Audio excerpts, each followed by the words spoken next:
क्या विश्व विजय करने निकले हैं ट्रंप? ईरान और वेनेजुएला के बाद अगला नंबर क्या गाजा का होगा? हेलो दोस्तों, स्वागत है इंडियन चैनल पर। और आज हम लोग बात करने वाले हैं कि गाजा को भी जीतने निकले हैं ट्रंप। बोर्ड ऑफ पीस और में भारत को न्योता दिया गया है। लगभग 7 देशों को इसमें न्योता दिया गया है। क्या यह यूएन का अंत है या एक नई विश्व व्यवस्था की शुरुआत है?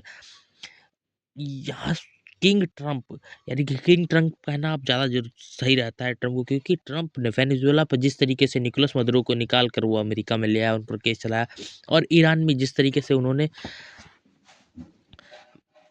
कहा कि हम सहयोगियों के लिए आगे आएंगे, ये सब दिखाता है कि ट्रंप इस समय किसी और ही दुनिया में जी रहे हैं और ट्रंप सभी देशों को अपना गुलाम समझते हैं।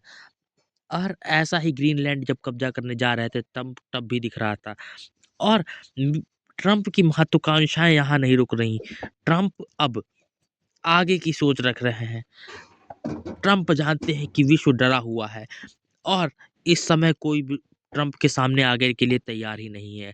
चाहे वो चाइना हो, रशिया हो, यूरोप हो या भारत, सभी चुप है। इसीलिए ट्रंप ने अपना अगला दांव चल दिया है।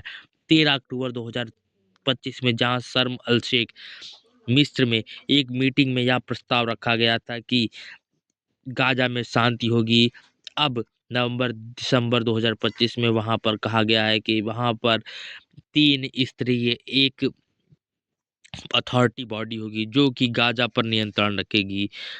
और सबसे बड़ी बात है, जब 13 अक्टूबर 2025 को वार्ता हुई थी तो उसमें कहा गया था कि सभी देशों को इसमें आना होगा और गाजा पर कंट्रोल करना होगा कि गाजा में युद्ध स्तरीय बात ना बने। पर 2 महीने बीतने के बाद भी कोई भी मुस्लिम देश या न्यूट्रल देश गाजा में नहीं उतरा, जिससे कि अमेरिका ने एक नया प्लान लोगों के सामने रख दिया। और ये प्लान है कि अब अमेरिका गाजा और इजराइल के बीच मध्यस्थ नहीं बनेगा, वो गाजा में एक नया सिटी बनाएगा। ट्रंप का बहुत सालों से प्लान था कि वो वहां पे ट्रंप सिटी बनाए या गाजा की इतनी इम्पोर्टेंट लोकेशन को वो चाहते थे। जैसे कि वो एयरबेस बना रखे थे दुनिया के अलग अलग देशों में, वैसे ही वो गाजा में भी बनाना चाहते थे, पर अब तक वो नहीं कर पाए। पर अब ट्रंप ने अपना ये दांव भी खेल दिया है और इसमें उन्होंने इजराइल या अन्य देशों से सहमति भी नहीं ली। उन्होंने सीधे तौर पर वहां पर अपना प्लान रख दिया है। और यह कुछ इसमें ट्रंप ने 3 स्तरीय बॉडी बनाई है, जिसमें पहले स्तर पर ट्रंप और उनके सहयोगी, दूसरे स्तर पर कुछ अन्य लोग हैं और तीसरे स्तर पर गाजा के ही लोग हैं।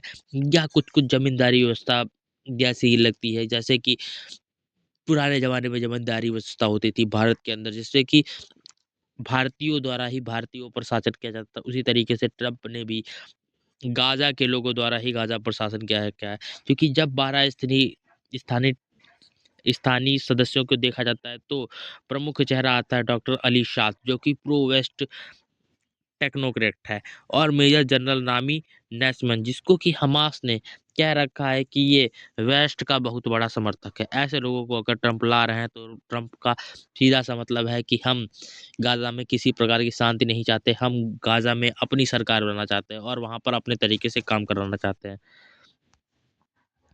और सीधा सा मतलब है इजराइल के साथ धोखा होगा। नेतन्याहू की प्रतिक्रिया थी कि यह घोषणा हमारे साथ संभावित नहीं है और हमसे कोई भी किसी भी प्रकार का कोई कोऑर्डिनेशन नहीं किया गया है।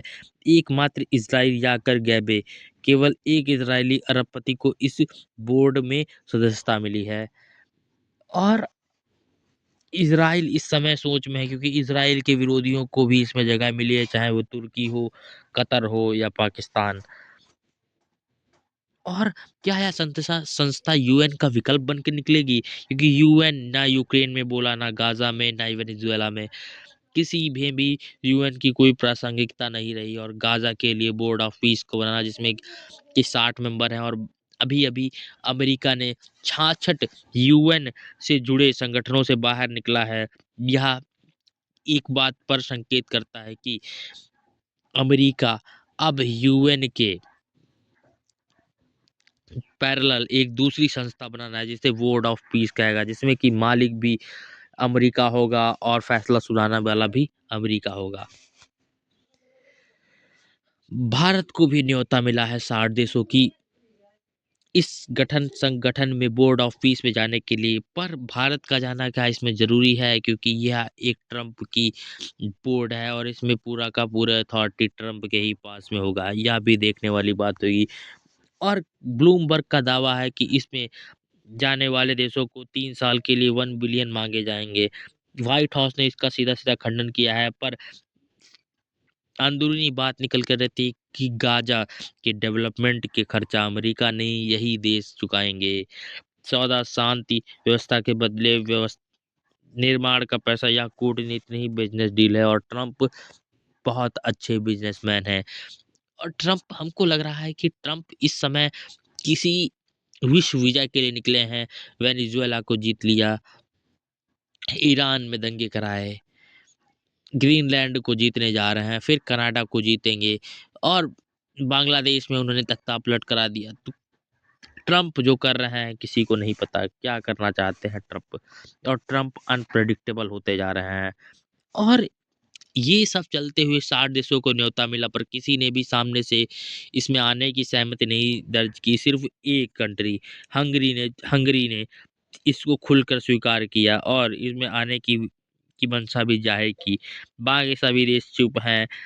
सभी देशों को लग रहा है क्या यह यूएन का विकल्प निकल रहा है, या यूएन को ये संस्था निकल जाएगी। इन सभी बातों से पूरा विश्व भयभीत है, और निष्कर्ष निकलता है कि नया युग ट्रम्प या ट्रम्प के सहयोगियों का होगा, या दूसरी तरफ पूरी दुनिया खड़ी होगी। ट्रम्प होंगे एक तरफ और दूसरी तरफ पूरी दुनिया खड़ी होगी। क्या ये 4 साल अमेरिका का भविष्य बदल देंगे? गाजा का भविष्य एक कॉरपोरेट शहर की तरह बन जाएगा और बाहरी ताकतें चलाएंगी इसे। और क्या यूएन के सामने एक प्राइवेट यूएन बनकर निकल आएगा, जिसमें कि अमेरिका ही सर्वे सर्वा होगा,